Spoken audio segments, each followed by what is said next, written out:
नमस्कार दोस्तों, स्वागत है आपका हमारे चैनल पर। चलिए जानते हैं बिहार की तमाम बड़ी खबरों को केवल 5 मिनट में। उससे पहले अगर आप चैनल को सब्सक्राइब नहीं किए हैं तो चैनल को सब्सक्राइब कर लें और वीडियो को लाइक ज़रूर कर लें। और यह वीडियो आप किस जगह से देख रहे हैं कमेंट में ज़रूर बताएं। पीएम मोदी की सभा में एक परिवार का जलवा। मंच पर दिखे पिता पुत्र, समर्धन और बहू। बोधगया में प्रधानमंत्री मोदी की जनसभा में हम पार्टी के एक ही परिवार के 4 सदस्यों की उपस्थिति चर्चा का विषय रही। जीतन राम मांझी, संतोष, सुमन ज्योति मांझी और दीपा मांझी एक साथ मंच पर दिखे। इस दृश्य ने पार्टी की एकजुटता और राजनीतिक पकड़ को दर्शाया। कार्यकर्ताओं की भारी भागीदारी और अनुशासन ने पार्टी की संगठनात्मक क्षमता को भी दिखाया। 98% से ज्यादा मतदाताओं के डॉक्यूमेंट्स मिले। एसआईआर को लेकर घमासान के बीच चुनाव आयोग का बयान। बिहार में इस साल अक्टूबर-नवंबर में विधानसभा चुनाव होने हैं और इससे पहले बिहार में एसआईआर के मुद्दे पर जोरदार राजनीतिक घमासान चल रहा है। बिहार में फर्जी सर्टिफिकेट बनाने वाले गिरोह का पर्दाफाश। यूपी तक फैला है नेटवर्क। 30 सेकंड में कर देता था काम। किशनगंज पुलिस ने फर्जी निवास प्रमाण पत्र बनाने वाले गिरोह के सरगना राजन कुमार को समस्तीपुर से गिरफ्तार किया है। उसके बैंक खातों में जमा 26 लाख रुपए फ्रीज कर दिए गए हैं।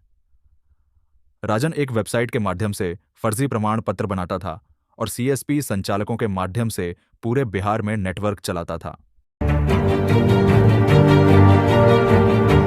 बिहार को मिलेगा एक और तोहफा। पटना से दिल्ली के बीच चलेगी पहली वंदे भारत स्लीपर ट्रेन। देश की पहली वंदे भारत स्लीपर ट्रेन जल्द ही पटना और दिल्ली रूट पर शुरू हो सकती है।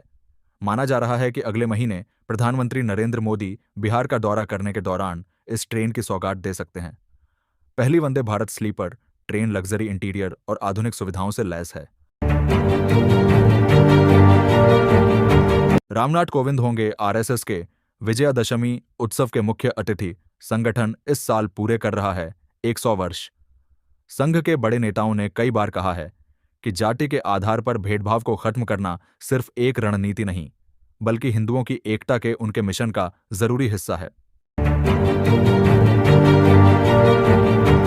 पिछले चुनाव में एलजेपी ने जेडीयू के खिलाफ मोर्चा खोला था। इस बार पार्टी एनडीए के तहत केंद्रीय मंत्री चिराग पासवान का समर्थन कर रहे हैं। लोजपा रामविलास का कहना है कि एनडीए उनके ही नेतृत्व में चुनाव लड़ेगा। टीएमसी के बाद सपा ने दिया विपक्ष को झटका। पीएम-सीएम को हटाने वाले बिल पर जेपीसी का बहिष्कार। विपक्षी दल टीएमसी के बहिष्कार को लेकर पहले से तैयार थे, लेकिन सपा के कदम ने असमंजस पैदा कर दिया है। कई दलों का मानना है कि संसदीय समितियों में हुई बहस अदालत की सुनवाई और जनमत निर्माण में अहम साबित होती है। प्रेस कॉन्फ्रेंस के दौरान तेजस्वी यादव ने पत्रकारों द्वारा पूछे गए एक सवाल के जवाब में एलजेपी आर के मुखिया और केंद्रीय मंत्री चिराग पासवान को शादी कर लेने की सलाह दे दी। इतना ही नहीं, तेजस्वी यादव ने यह भी कहा कि चिराग पासवान एक व्यक्ति विशेष के हनुमान हैं और हम जनता के हनुमान हैं।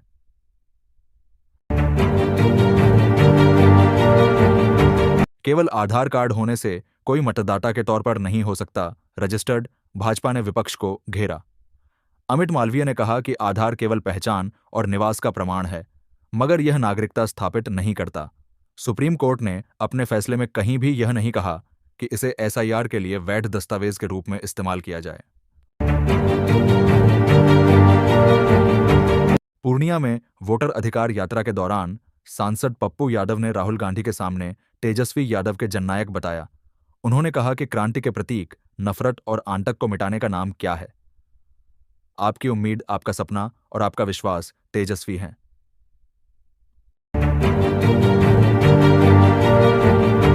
राजद में टिकट के दावेदारों में मची होड़। बागियों का सहारा बनेंगे तेज प्रताप यादव। दरभंगा में विधानसभा चुनाव नजदीक आते ही राजद में टिकट के दावेदारों की होड़ बढ़ गई है। कई कार्यकर्ता बागी तेवर अपना रहे हैं और तेज प्रताप यादव का सहारा ले रहे हैं। तेज प्रताप ने हायाघाट में रोड शो किया और खुद को दूसरा लालू बताया। कार्यकर्ताओं का मानना है कि नए कार्यकर्ताओं को मौका नहीं मिल रहा, जिससे बागियों की संख्या बढ़ सकती है। जमीन दाखिल खारिज को लेकर विभाग ने जारी किया नया आदेश, सीओ साहब की बढ़ गई ड्यूटी।